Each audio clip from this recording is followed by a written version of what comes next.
But now I hear tell when you was in while you was in the army I hit a lick. in Hawaii, you started hustling. Well, what happened was, well, I did two things in the army. There's known. One thing we a sergeant was sending us out hitting licks, and we stole some shit for him, an infantry blue rug, which got me caught by the CID, and I ended up in jail, and I broke out of that jail with minimum security. I broke out and came home. I was AWOL. The sergeant was the one that sent us on the licks, so I kind of told him, like, I'm not going to prison, player. You better figure this out. I'm not no snitch, but figure it out, you know. And he figured it out, and I came back. And then when I was in Hawaii, that's when I got it caught around as pimping, because my buddy, I'm not gonna say people's names. I usually say names, but a lot of times people now are ministers and church people, and yeah, they're like, nigga, what the fuck did you just do? You know, my people don't know. My buddy's mother got mad because I called her a crip mama, and I said, "But you are a crip. You were a crip mama." But anyway, my buddy, one of my best friends from St. Louis, his girl's sister was a hoe. Mm-hmm. And there's a pimp out there named Mitchell. I could say his name, rest in peace.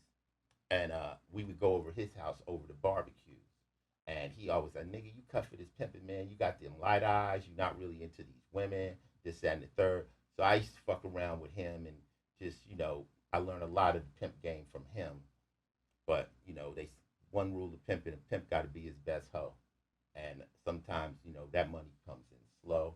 And, you know, it's not something that, it ain't easy. It ain't easy. I always say, people, you better just selling dope, because the key of dope won't wake up in the middle of the night and shoot you for something you said to it earlier that day. You understand me?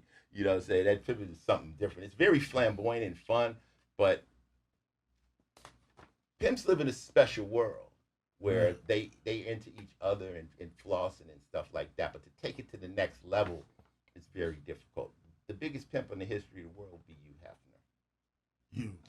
Who figured out, I won't sell pussy, I will sell the image of the pussy. And he became very wealthy. With the magazine. Yeah. But what you do is, I learned from that game how to run Hollywood.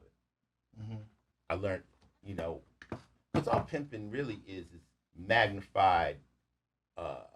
You just make people like you. It's just like your personality is just so overwhelming. Not a gorilla pimp or a kidnapper or some child trafficking piece of shit. A motherfucker that really can work that ism on you.